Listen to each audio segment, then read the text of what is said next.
감사합니다. 오늘 본문은 창세기 49장에 나와 있습니다.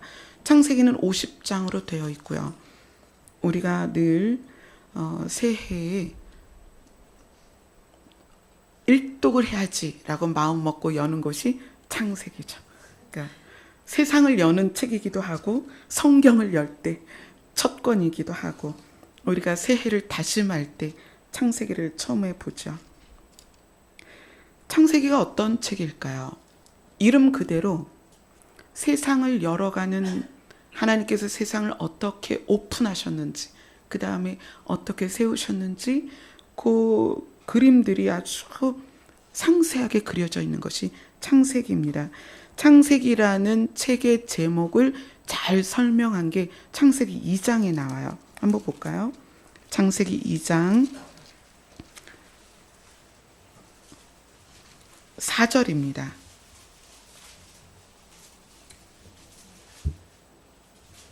창세기 2장 4절 같이 읽습니다. 시작. 이것이 천지가 창조될 때에 하늘과 땅의 내력이니 여호와 하나님이 땅과 하늘을 만드시던 날에. 천지가 창조될 때에 하늘과 땅의 내력, 이 땅이 어떻게 조성되고 하늘이 어떻게 조성이 되고 우주가 어떻게 조성이 되고 그 다음에 그 안에 생명체들이 어떻게 심어졌는지 그 역사를 자세하게 적어놓은 것이 창세기입니다. 그러면 창세기 1장 1절부터 우리가 너무나 많이 보아왔기 때문에 대충 알죠. 1장부터 11장까지는 창세기가 세상이 어떻게 만들어졌는지를 아주 자세하게 적어놓고 있어요. 그리고 12장부터 창세기가 몇 장까지 있다고 그랬어요? 50장까지 있죠. 우리가 지금 49장의 본문이 있습니다. 50장이 마지막인데 12장부터 50장까지는 어떤 내용이냐면 족장시대, 그러니까 아브라함부터 아브라함, 그 다음에 누구예요? 이삭, 그 다음에 야곱, 그 다음에 요셉. 아브라함과 이삭과 야곱과 요셉에 이르기까지. 그래서 50장 마지막은 누구에 대해서 이야기하냐면 요셉의 죽음. 그러니까 족장시대의 마무리, 요셉의 죽음으로 창세기를 딱 마무리해요. 그 다음에 뭐가 시작돼요? 출애굽이 시작되는 거예요. 출애굽기가. 이게 어떤 의미가 있을까요? 왜 창세기의 마지막 장은 요셉이 죽는 거로 끝나고 그 다음 권이 출애굽기고 이 연관성이 뭐가 있을까요? 제가 지난주에 질문을 딱 하고 대답을 안 한 질문이 하나 있었습니다. 지난주에 여러 가지 질문이 있었겠지만 혹시 여러분 지난주에 제가 말씀드린 질문 중에 그게 뭐지라고 혹시 기억이 나는 질문이 있으세요?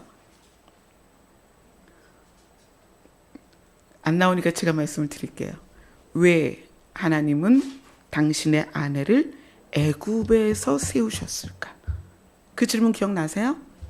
네, 요셉을 애굽까지 부르셔서 애굽에서 성장케 하시고 그 안에서 무엇을 이루었다?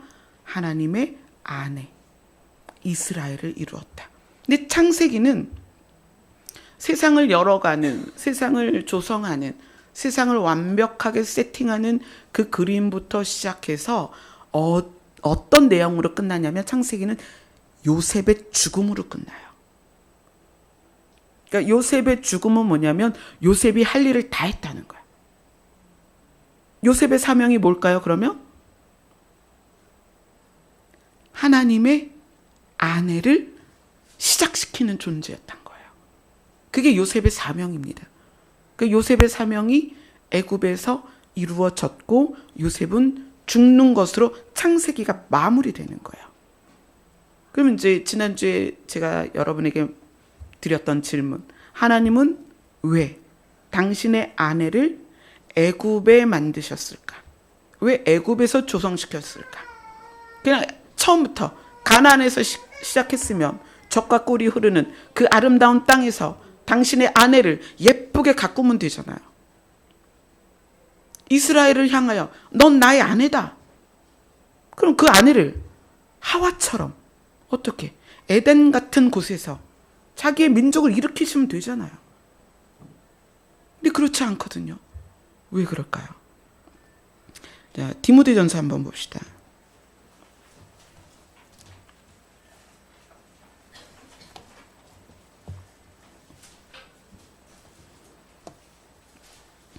디모데전서 2장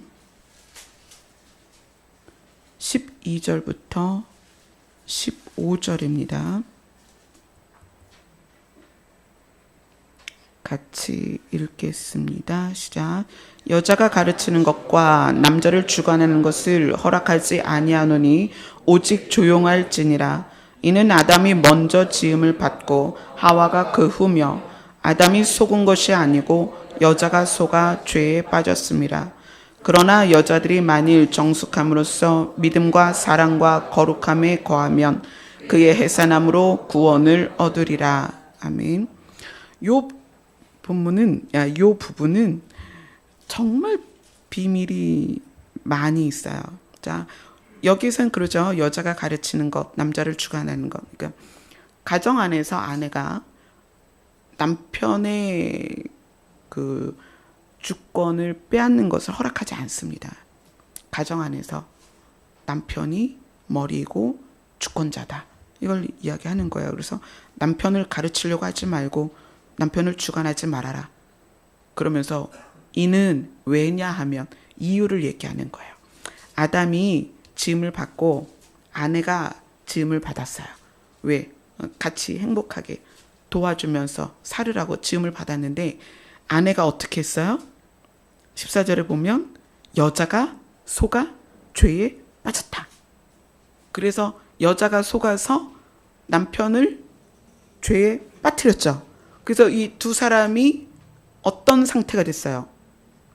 사망, 죽게 됐잖아요. 그 전까지는 인류의 죽음이 없었습니다.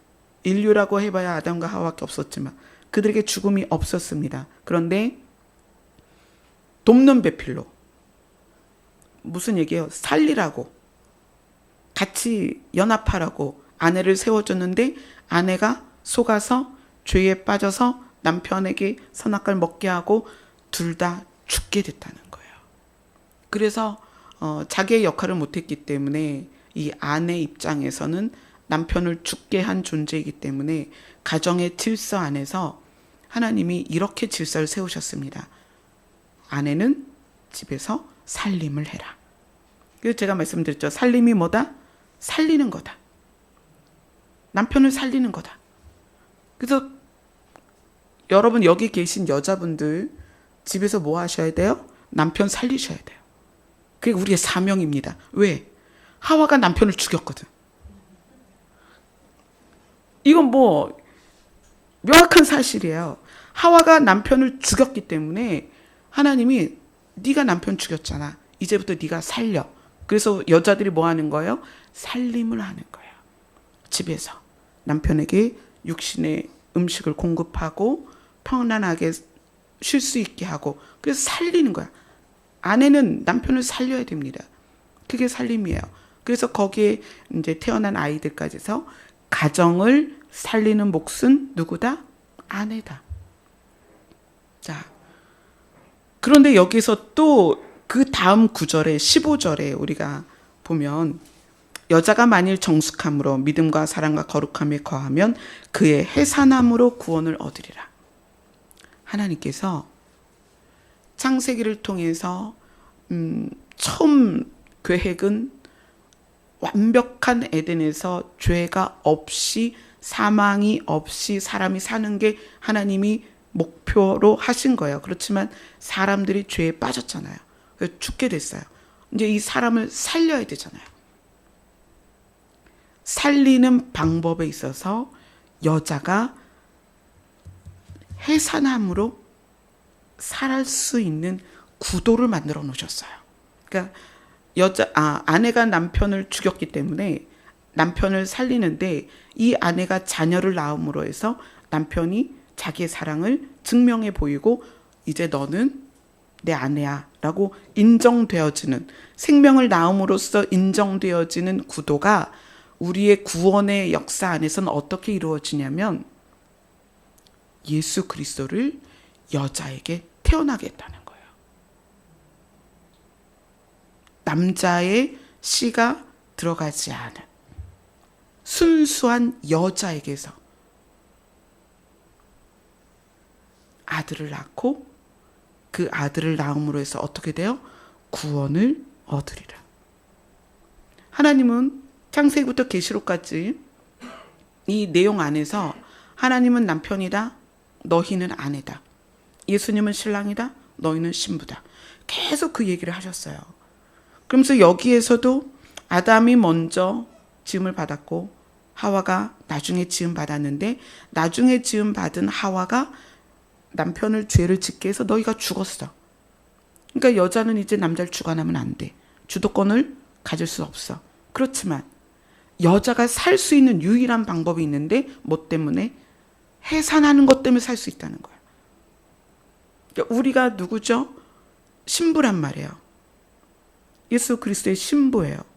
우리는 무엇으로 살 수 있다? 자녀를 해산함으로 구원받는다. 그 해산이 뭐다? 예수 그리스도를 잉태하는 거죠. 우리 안에. 그래서 예수님이 계속 말씀하세요. 너 안에 내가 있냐는 걸 확인하시는 거예요. 잉태되었냐는 거예요. 그리고 교회에도 예수 그리스도가 잉태되어야 되는 거예요. 이 성경을 이렇게 쭉 읽어보면 부분 굉장히 비밀들이 많이 있습니다. 남자를 죽게 한 여자에게서 예수 그리스도를 낳게 하고 그래서 인류를 살려내는 그림을 그리셨단 말이에요. 하나님께서. 그게 이제 이루어졌죠. 창세기, 우리가 본문을 한번 가봅시다. 창세기 49장 오늘 본문이죠.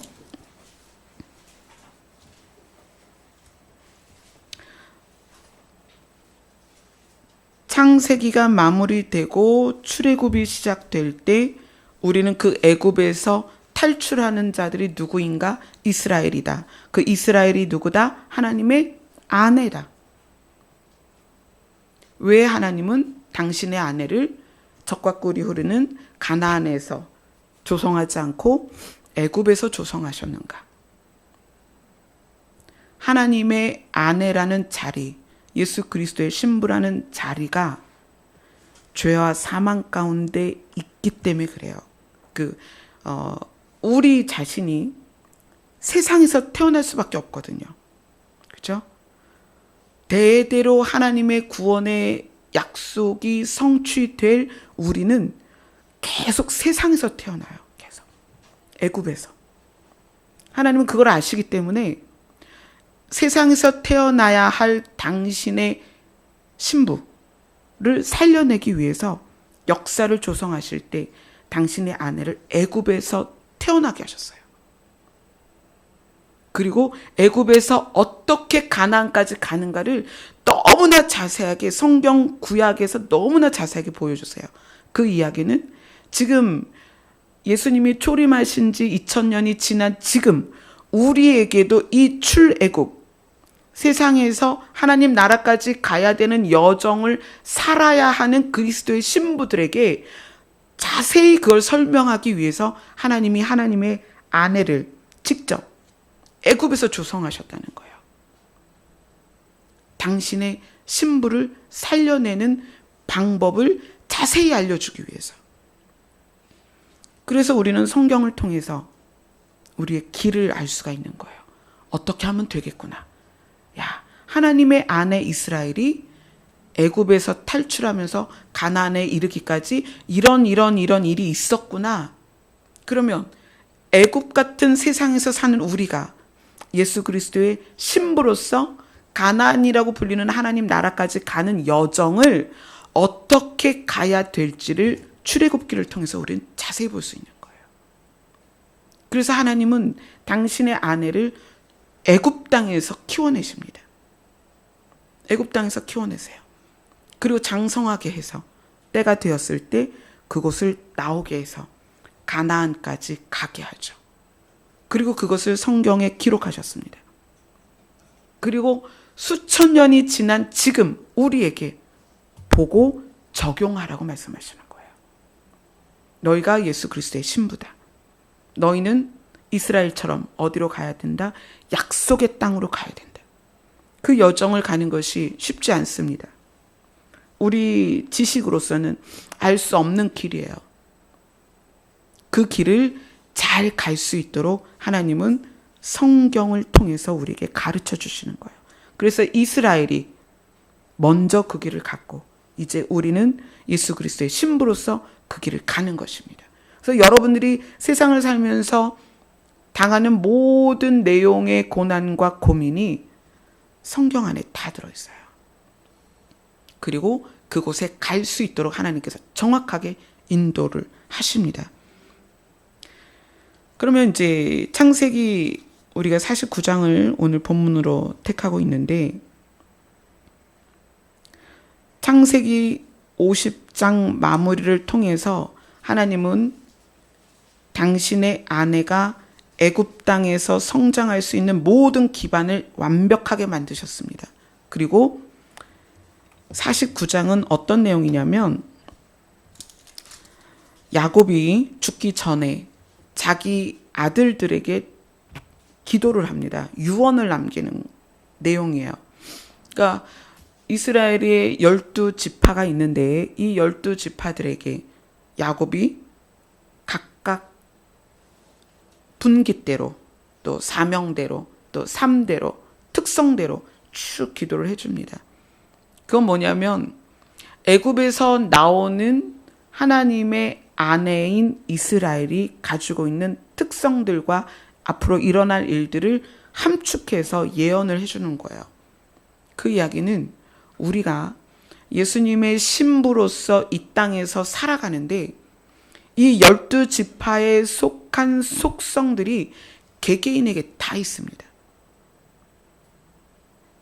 12지파가 가지고 있는 속성들 또는 특징 또는 삶의 형태 또는 그들이 예언으로 계시로 받은 어떤 사명, 분깃 이것이 지금 여러분 여기 안에 계신 분들에게 한 분 한 분 다 적용이 되도록 되어 있어요. 이거는 구원의 문제하고는 조금 달라요.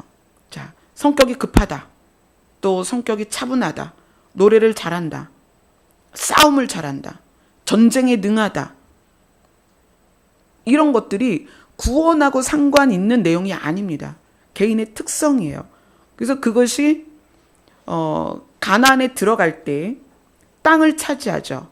땅을 차지할 때 뭐라고 얘기했냐면 분깃대로 땅을 준다고 그랬어요. 그래서 누구는 이만큼, 누구는 어디, 누구는 어디 이렇게 땅을 차지하죠. 그것처럼 예수님의 신부들인 우리가 마지막에 하나님의 나라로 들어갈 때에는 새 예루살렘 성에 문이 몇 개다? 12개가 있다. 문이 12개가 있어서 그 12개의 문으로 각자의 분깃대로 들어갑니다. 모이는 장소는 한 곳인데 문이 12개예요. 그건 구원과 상관없이 각자에게 각자의 삶과 특성과 기질이 다 다르다는 거예요. 그래서 우리가 교회 안에서 공동체를 대할 때 제가 어제 기도의 시간에 그런 걸 나눴죠. 제가 남편하고 살면서 저하고 맞지 않는 부분. 근데 뭐 저랑 맞지 않는 거에 대해서 불편하긴 하지만 그걸 교정하려고는 하지 않았어요. 그러나 그래도 말씀이 이렇게 말하면 당신은 이래야 되지 않아? 그런 생각들. 여러분도 그렇지 않아요? 자녀나 부모나 남편이나 아내를 향해서 성경이 이렇게 얘기하고 있는데 당신은 그러면 안 돼. 또 도덕적으로 윤리적으로 각자가 가지고 있는 가치가 있잖아요. 그 가치를 기준으로 당신 이래야 돼, 이래야 돼, 이래야 돼 그러면서 자꾸 교정을 요구하죠. 바뀔 걸 요구한단 말이에요. 그래서 바뀔 걸 요구하는 사람과 바뀌지 않으려고 저항하는 것의 마찰이 부부싸움 아니에요. 그죠? 또 부모 자식 간에도 그렇게 싸우죠.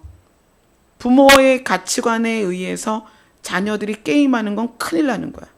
근데 자녀들 가치 안에서 게임도 그냥 문화예요. 아이들이 생각할 때는. 그럼 그걸 못하게 하는 부모와 하고자 하는 자녀의 충돌이 계속 있죠. 가정마다. 근데 가만히 생각해 보면 그러한 문제들이 개인의 기호의 문제이거나 또 기질의 문제일 수는 있지만 구원의 문제는 아닙니다. 그래서 우리가 사람을 대할 때 교정하고 바꾸고 내 취향과 기호에 맞게 사람을 고치려고 하지 말고 무엇으로 봐야 되냐면 구원의 대상으로 봐야 된다는 거예요. 그러니까 하나님께서 창세기를 마무리하면서 야곱이 자기의 자손들에게 12지파에게 지파의 대표가 되는 12아들들에게 각자의 특성대로 예언을 한 것은 애굽에서 형성될 하나님의 안에 이스라엘 안에서 12지파가 자기의 기질대로 자기의 분깃대로 살 것을 말씀하셨고 그대로 가나안에 가서 적용이 됩니다. 그것처럼 교회 공동체 안에 여러분들이 다 예수 그리스도의 신부로 살고 있어요. 신부로 살고 있는데 이 신부로 살고 있는 여러분이 서로를 대할 때 내가 내 기준으로 사람을 바꾸려고 하지 말라는 거예요. 그럼 계속 갈등이 있죠. 어떤 존재로 봐라? 이 사람과 이 사람 다 하나님 나라에 함께 갈 대상으로 보라는 거예요. 그래서 저는 여러분들을 주목할 때 이 사람이 자기의 역할을 잘 하는가 못하는가. 저는 늘 사역자들과 함께 시간을 보내는데 매일 만나죠. 이 사역자가 자기의 역할을 다 했는가 못했는가. 그거에는 저는 관심을 두지 않습니다. 물론 그것이 교회를 이끌어 가는 데 있어서는 효율적이든 비효율적이든 제가 리더로서 어떤 것을 조율하기는 해요. 그러나 그건 중요하지 않다는 거예요. 저는 사역자들조차도 구원받아야 될 대상으로 보거든요. 여러분을 대하는 저의 자세는 이 사람이 윤리적으로 도덕적으로 또는 교회를 운영하는 데 있어서 효율적이나 비효율적이나 거기에는 관심이 없어요. 제가 관심이 있는 것은 이 사람이 구원받을 만한 믿음이 있는가, 그 다음 하나님과의 관계 안에 있는가, 또 그 관계를 유지하고 있는가, 하나님의 나라를 소망하고 있는가. 그래서 우리가 늘 교회 안에서 말하는 것이 뭐예요? 함께 가자는 거예요. 아버지의 나라로. 그래서 개인을 주목할 때 개인의 잘잘못을 주목하는 게 아니라 이 사람과 내가 함께 하나님의 나라에 갈 수 있는가. 그거를 주목하죠. 창세기 49장에서 오늘 유다에 대한 기도, 야곱이 유다에 대해서 이렇게 기도를 합니다. 10절에 보면 규가 유다를 떠나지 아니하며 통치자의 지팡이가 그 발 사이에서 떠나지 아니하기를 실로가 오시기까지 이르리니 그에게 모든 백성이 복종하리로다. 12지파 안에서 사실 가장 주목받을 수 있는 사람은 요셉이에요. 그렇지만 하나님은 유다에게서 어떤 존재가 나올 것인데 그 존재가 어떤 존재냐면 모든 백성이 복종할 수 있는 존재가 나온다는 얘기예요. 그걸 지금 야곱이 유다를 향해서 기도하면서 그렇게 예언을 합니다. 규는 뭐냐면 우리나라도 조선시대까지도 그랬죠. 왕이 어떤 예를 치르거나 아니면 모든 신하들을 모아놓고 어떤 회의를 진행하거나 할 때 손에 들고 있는 아주 작은 지팡이가 있습니다. 그것을 이제 우리나라가 중국 황제에게 받아오죠. 근데 그것을 규라고 부릅니다. 규. 그러니까 왕이 규를 들고 있다는 것은 왕으로서의 통치자로서의 권력의 표시입니다. 규가. 그리고 그 다음에 나오는 것은 통치자의 지팡이죠. 우리가 지난주에는 모세가 들고 있던 하나님의 지팡이에 대해서 봤죠. 근데 하나님의 지팡이는 하나님의 존재를 드러내는 지팡이였습니다. 그렇죠? 여기서는 통치자의 지팡이입니다.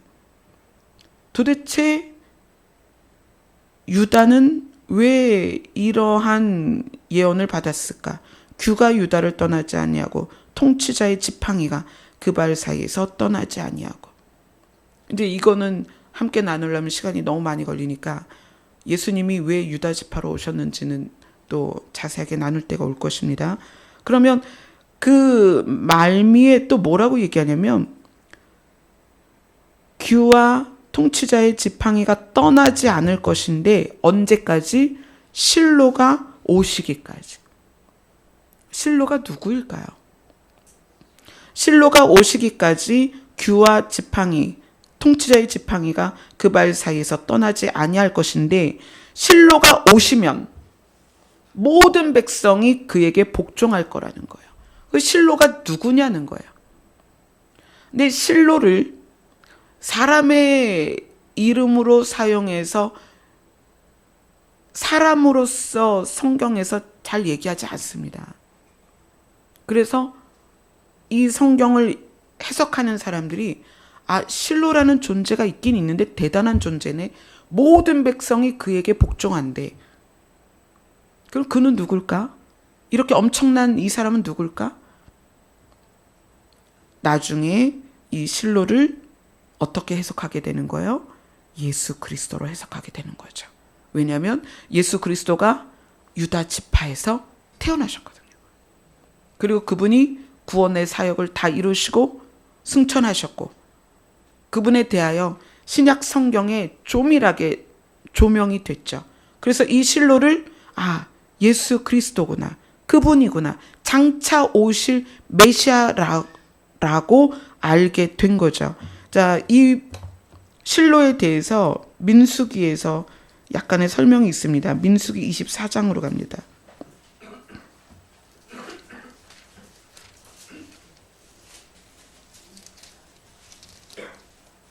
민수기 24장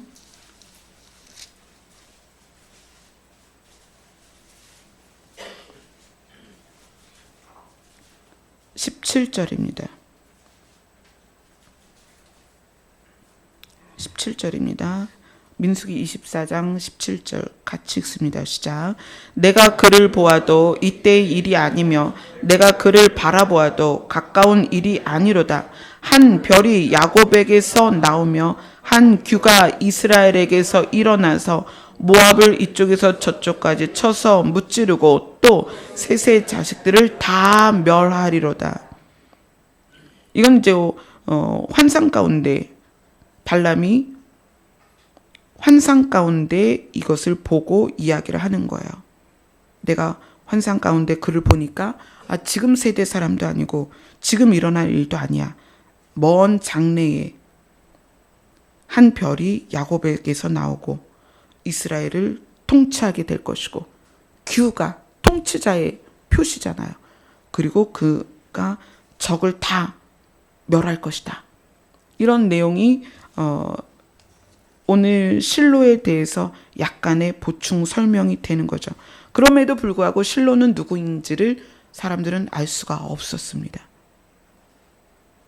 그런데 그 실로에 대해서 알아가는 그런 것들이 이제 성경 곳곳에 숨어 있는 거죠.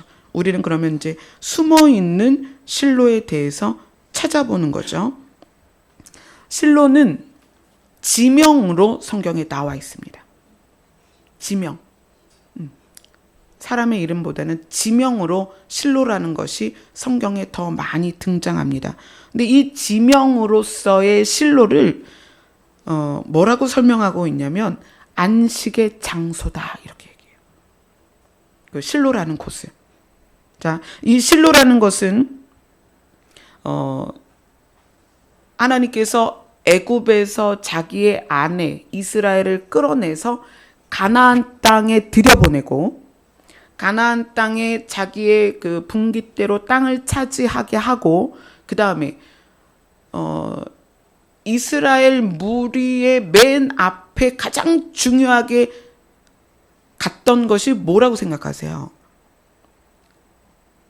이스라엘 민족을 가나안까지 이끌어 갈 때 가장 먼저 맨 앞에 뭐가 이스라엘 백성을 이끌어 갔죠?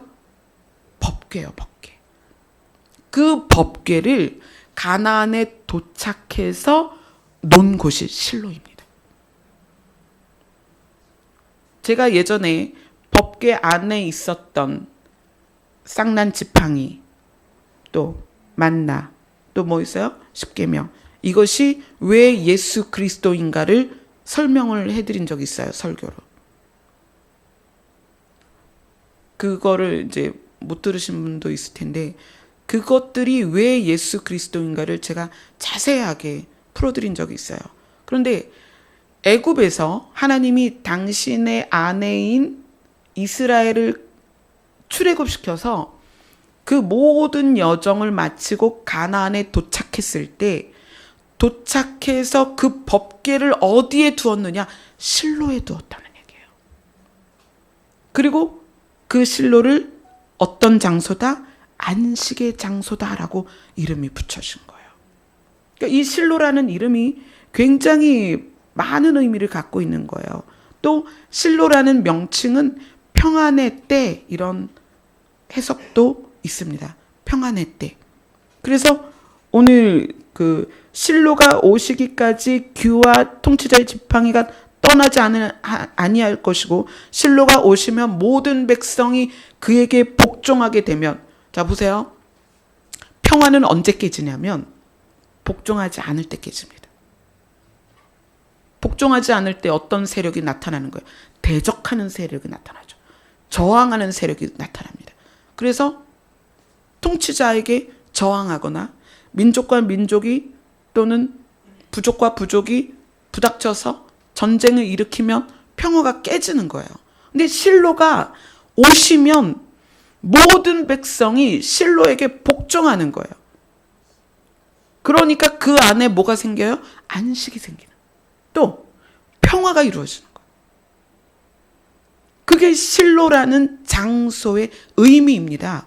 근데 하나님께서 놀랍게 애굽에서 당신의 아내 이스라엘을 이끌어내서 가나안에 정착하게 들여보내고 그 가나안에 이르러서 그 법궤를 실로에 두셨다는 거예요. 근데 그 법궤 안에 있는 세 가지가 다 무엇을 예표한다? 예수 그리스도를 예표한다. 그러니까 이 실로라는 장소가 굉장히 중요한 장소죠. 그러니까 이 실로를 장소적인 개념으로 봤을 땐 정말 놀라운 해석이 있는 거예요. 실로라는 것이. 또 이 실로가 정말 놀라운 것은 우리가 사사기를 봅시다. 사사기.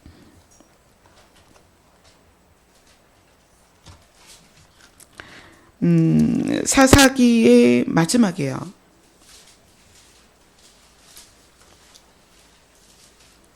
제가 지금 저는 이제 성경의 흐름과 맥, 그 다음에 큰 그림을 여러분에게 제시하는 걸 되게 좋아해요. 왜냐하면 제가 그랬잖아요. 저는 여러분 전체를 구원받아야 될 대상으로, 그 다음에 함께 하나님의 나라에 가야 될 대상으로 보기 때문에 개개인에 뭐 이렇게 집중하지 않습니다. 뭐 그렇다고 여러분에게 관심이 없다가 아니라 너 왜 이랬어? 넌 왜 이걸 못했어? 이런 거에 집중하지 않는다는 얘기예요. 성경은 우리가 어떻게 봐야 되냐면 어떤 구절을 하나 딱 꺼내서 이렇게 해야 돼요, 말아야 돼요. 이게 아니라 성경 전체를 봐야 되는 거예요. 자, 사사기는 무슨 책이에요? 왕이 생기기 전에 하나님의 아내인 이스라엘을 다스리고 하나님과 연결된 것을 분리시키지 않으려는 그 명령을 받은 사람들이 사사였습니다. 그래서 사사들이 어떻게 그 명령을 준행했고 하나님의 아내인 이스라엘을 하나님께 인도했는지 그게 나와 있는 책이 사사기예요. 근데 이 사사기 마지막 장면, 이 마지막 장면을 우리가 이제 볼 건데, 이 마지막 장면은 이스라엘 안에서의 동족 상잔의 비극이 나옵니다. 전쟁이 있었어요. 이게 전쟁을 치르다 보니까 베냐민 지파에 그 지파가 아예 소멸돼 버리는 그런 상태가 돼 버렸어요. 사사기 21장 6절 7절을 읽겠습니다. 같이 읽습니다. 이스라엘 자손이 그들의 형제 베냐민을 위하여 뉘우쳐 이르되 오늘 이스라엘 중에 한 지파가 끊어졌도다. 그 남은 자들에게 우리가 어떻게 하면 아내를 얻게 하리요? 우리가 전에 여호와로 맹세하여 우리의 딸을 그들의 아내로 주지 아니하리라 하였도다. 전쟁의 결과로 12지파 안에 이 베냐민을 향하여 왕따를 시킨 거예요. 베냐민의 여자가 다 죽었어. 없어. 그럼 베냐민의 지파의 자손을 낳을 수가 없어요. 그런데 11지파가 무슨 약속을 했느냐? 각 지파의 여자들을 주지 않기로 했단 말이에요. 베냐민 지파가 지구상에서 사라질 수밖에 없는 상태예요. 그런데 이스라엘 사람들이 뉘우친 거예요. 아, 어떡하냐. 그래도 우리 한 형제인데 베냐민 지파가 끊어지게 됐어. 어떡하지? 자, 그 다음에 12절을 같이 읽겠습니다. 시작. 그들이 야베스 길르앗 주민 중에서 젊은 처녀 400명을 얻었으니 이는 아직 남자와 동침한 일이 없어 남자를 알지 못하는 자라. 그들을 실로 진영으로 데려오니 이곳은 가나안 땅이더라. 가나안에 도착해서 법궤를 두었던 그 가나안 땅 실로에 길르앗 주민 중에서 결혼하지 않은 처녀 400명을 데리고 옵니다. 그리고 그 실로 땅에 그 여자들을 둡니다. 그리고 16절을 한번 읽어봅시다. 16절 시작. 회중의 장로들이 이르되 베냐민의 여인이 다 멸절되었으니 이제 그 남은 자들에게 어떻게 하여야 아내를 얻게 할까 하고, 자 20절 21절입니다. 같이 읽습니다. 시작. 베냐민 자손에게 명령하여 이르되 가서 포도원에 숨어 보다가 실로의 여자들이 춤을 추러 나오거든 너희는 포도원에서 나와서 실로의 딸 중에서 각각 하나를 붙들어 가지고 자기의 아내로 삼아 베냐민 땅으로 돌아가라. 베냐민 지파가 죽게 되었어요. 이 지파 자체가 끊어지게 생겼어요. 그런데 실로라는 땅에서 누구를 얻게 하는 거예요? 아내를 얻게 하는 거예요. 그래서 어떻게 하는 거예요? 베냐민 지파를 살려낸 거죠. 그러한 장소로서 쓰인 게 어디다? 실로라는 거예요. 실로. 아내를 얻는 곳. 아내를 얻는 곳. 그래서 죽을 수밖에 없는 베냐민 지파, 사라질 수밖에 없는 베냐민 지파를 살려낸 장소가 실로였습니다.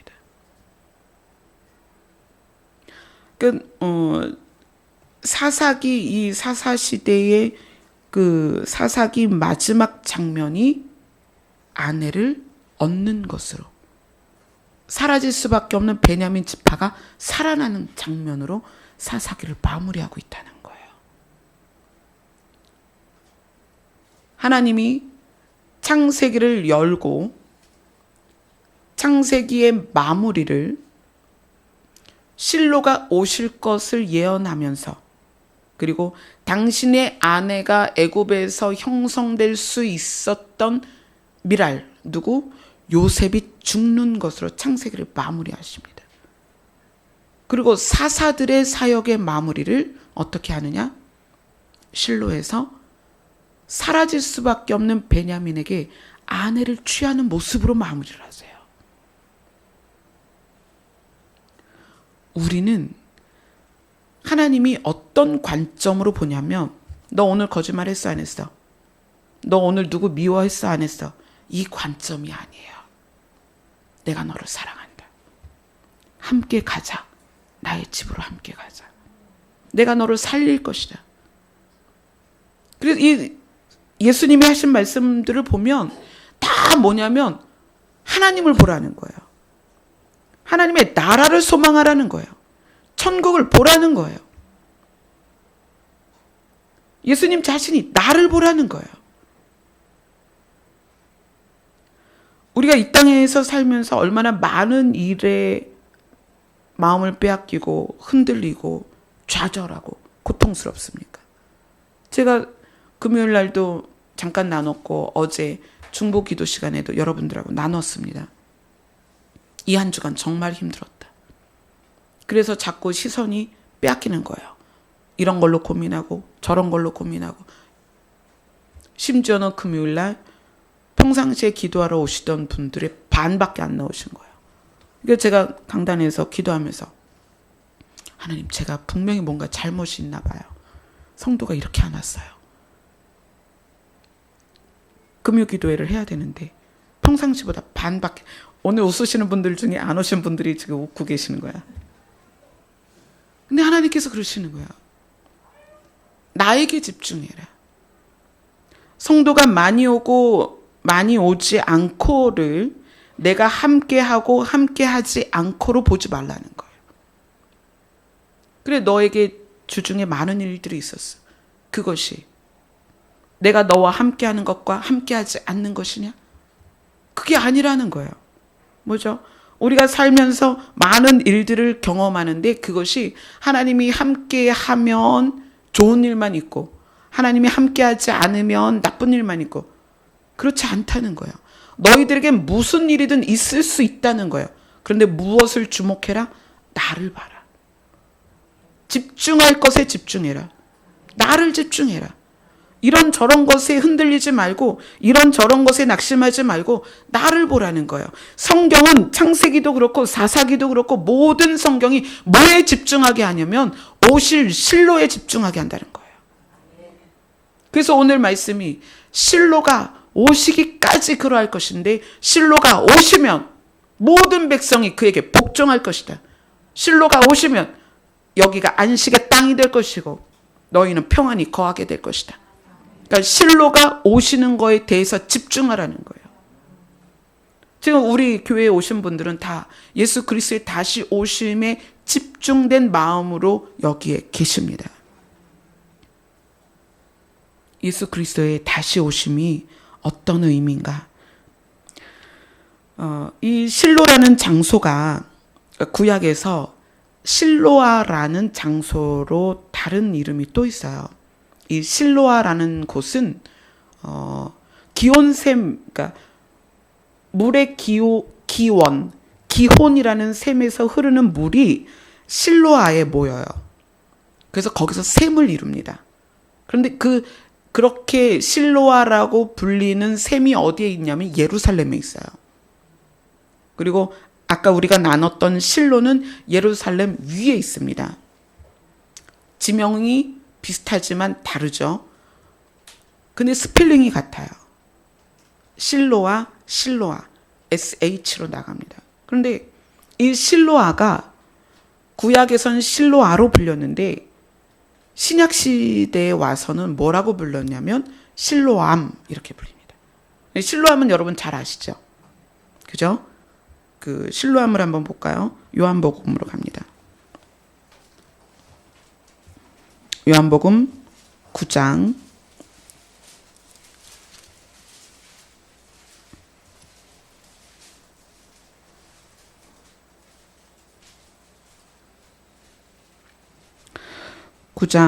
1절부터 4절까지 같이 요한복음 9장 1절부터 4절까지 같이 읽습니다. 시작. 예수께서 길을 가실 때에 날 때부터 맹인된 사람을 보신지라. 제자들이 물어 이르되 라삐여, 이 사람이 맹인으로 난 것이 누구의 죄로 인함이니까? 자기가 그의 부모니까? 예수께서 대답하시되 이 사람이나 그 부모의 죄로 인한 것이 아니라 그에게서 하나님이 하시는 일을 나타내고자 하심이라. 때가 아직 낮음에 나를 보내신 이의 일을 우리가 하여야 하리니 밤이 오리니 그때는 아무도 일할 수 없느니라. 나면서부터 맹인된 사람을 만납니다. 사람들은 어떻게 집중하냐면 얘의 잘못, 이 사람의 죄, 이 사람이 당한 일에 대하여 원인을 사람들 안에서 찾아요. 너 왜 그래? 그러면서 이제 우리는 보통 쓴뿌리라고 얘기하는데 그게 어디서 온 거야? 누구 때문이야? 너 때문이야? 엄마 때문이야? 막. 저도 인생을 오면서 많은 일들을 경험할 때마다 너는 무슨 죄가 많아서 그런 일을 겪냐? 제가 그 말이 얼마나 무너졌는지. 그러게 말이에요. 하나님, 저는 무슨 죄가 이렇게 많아요? 그랬었습니다. 근데 성경은 개인의 죄의 많고 적음, 크고 작음이 아니라는 거예요. 하나님이 일하시는 걸 보라는 거예요. 그러면서 자기 자신을 이렇게 설명합니다. 나를 보내신 이의 일을, 그러니까 내가 스스로 온 것이 아니고 나를 보내신 이가 있다 라고 이야기를 해요. 그리고 나서 5절부터 읽겠습니다. 5절부터 7절까지 같이 읽겠습니다. 시작.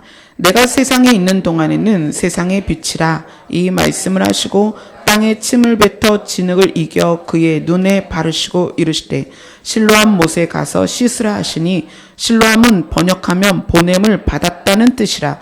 이에 가서 씻고 밝은 눈으로 왔더라.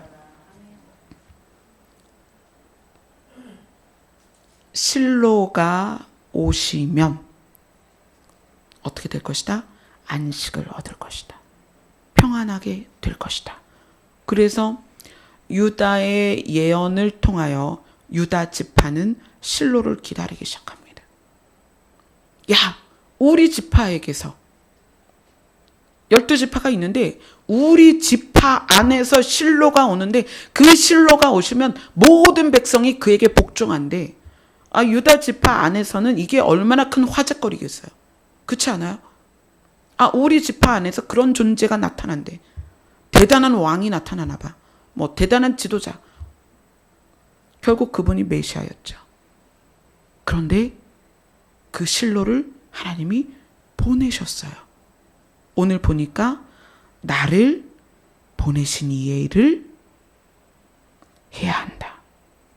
그리고 그 실로암이라는 연못에 가서 맹인에게 눈을 씻기게 했는데 실로암의 뜻이 뭐다? 7절에 보니까 실로암은 번역하면, 실로암이라는 연못의 이름을 번역하면 보냄을 받았다는 뜻이라. 그 이야기는 보냄을 받은 예수 그리스도는 어떤 분이냐면 재창조를 하시는 분이에요.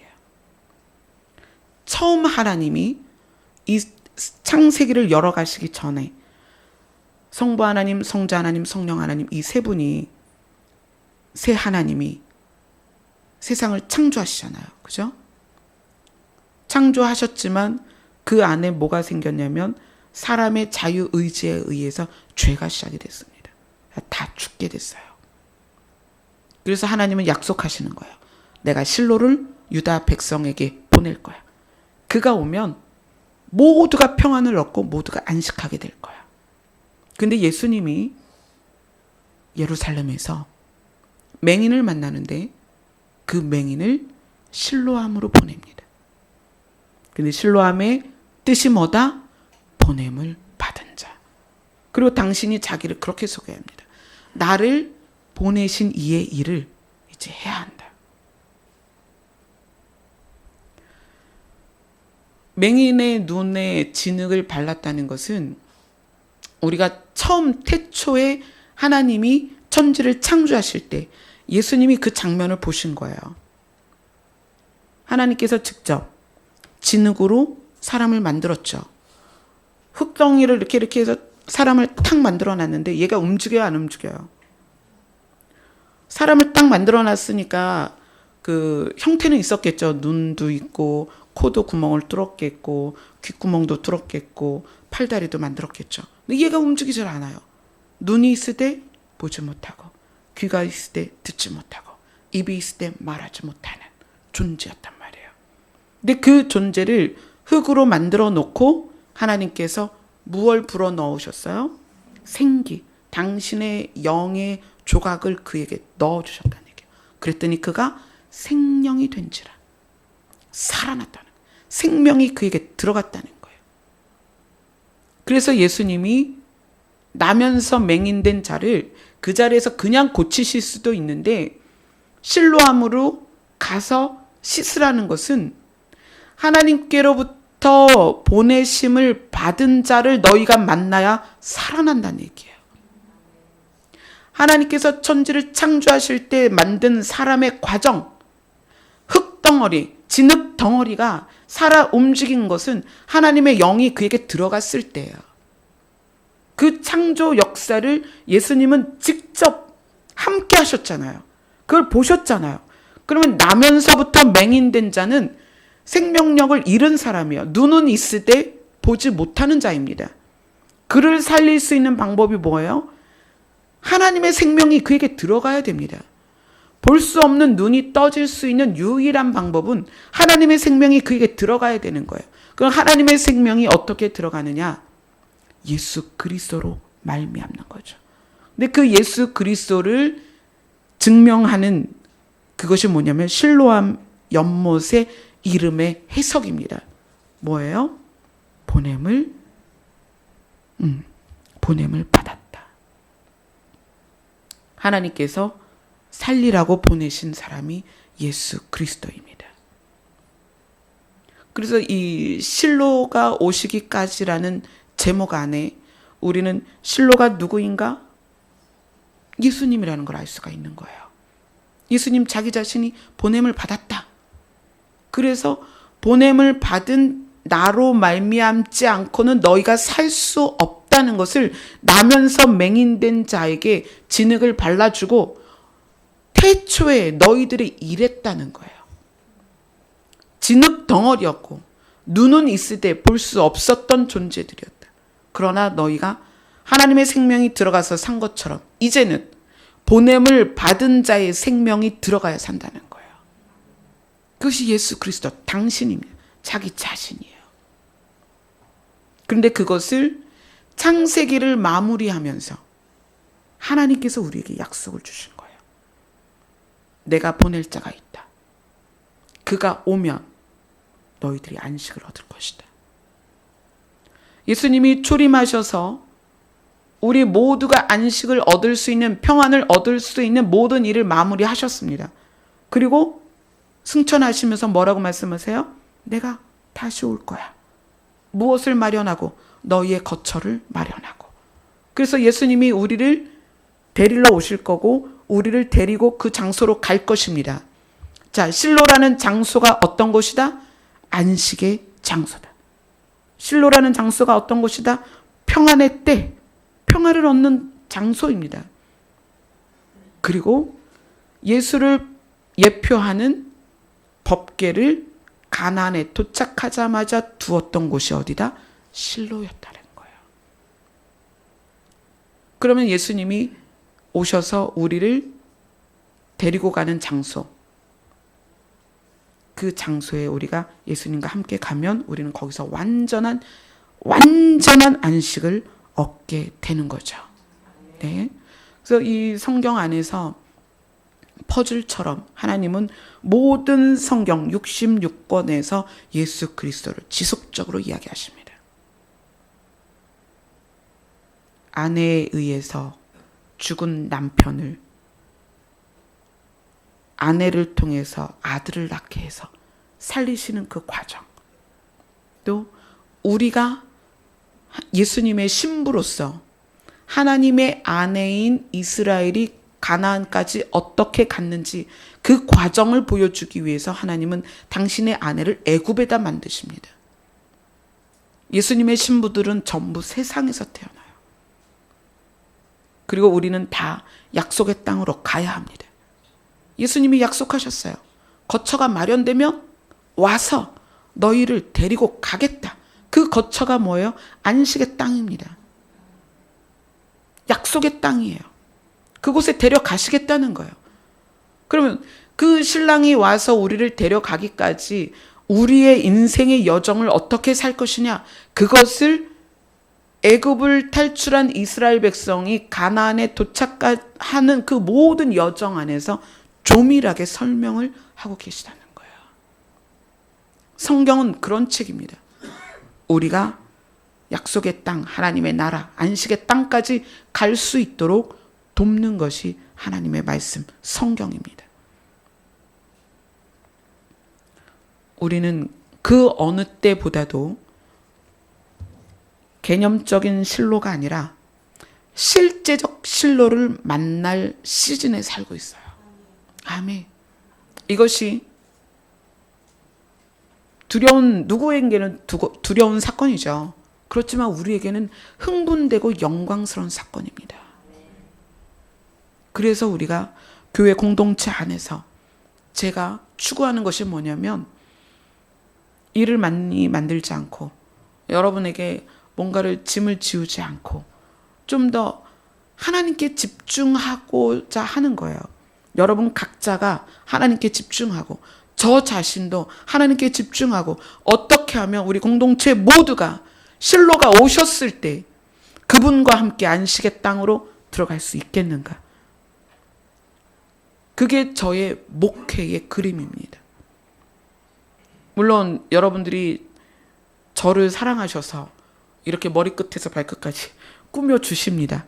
그런데 그것이 저에게는 그렇게 크게 중요한 일이 아니에요. 교회를 물론 확장하고 아름답게 꾸몄습니다. 이것도 근데 사실 저한테는 그렇게 중요한 일이 아니에요. 여러분 각자의 개인의 마찰과 분열, 갈등 이런 거 있습니다. 그래서 분명히 누구는 잘못하고 누구는 잘한 그런 경우도 많이 있죠. 근데 정말 제가 보는 것은 우리 전체가 어떻게 하나님 앞에 갈 것이냐예요. 우리 모두가 한 명도 잃지 않고 어떻게 아버지의 나라에 갈 것인가요? 저는 늘 그것이 고민입니다. 그래서 각자를 대할 때 너 이거 했어 안 했어? 이게 아니에요. 너 얼만큼 했어? 이것도 아니에요. 네가 실수했어 안 했어? 이것도 아닙니다. 제가 바라보는 것은 저와 눈을 마주치고 있는 여러분 한 사람 한 사람이 정말 실로가 이 땅에 오셨을 때 그분의 손을 잡고 안식의 땅으로 들어갈 수 있겠느냐는 거예요. 그 과정을 어떻게 도울 것인가? 그 과정을 여러분과 어떻게 함께 갈 것인가?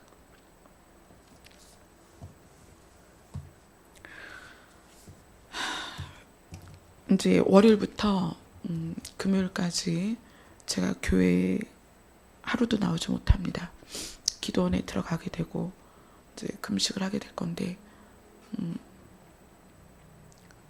그 모든 것들이 다 결국은 우리 모두가 함께 실로가 오셨을 때 그분의 나라 안식의 땅으로 들어가기 위하여 저 자신이 어떻게 해야 될지,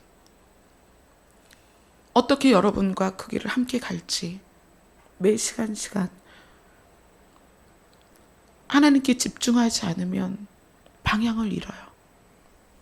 사소한 것에 고민하게 되고 사소한 것에 무릎이 흔들리고 그렇게 되죠. 그래서 다음 주 한 주간은 금요일 날 말씀하셨던 것처럼 저에게 나에게만 집중해라. 그 말씀대로 하나님께만 집중하는 그런 시간이 될 것입니다. 여러분들께서 생각나시면 중보해 주시고, 여러분 자신이 매 시간 어느 장소에서든 하나님께 집중된 그런 삶을 사시기를 소원합니다. 아멘. 기도하겠습니다.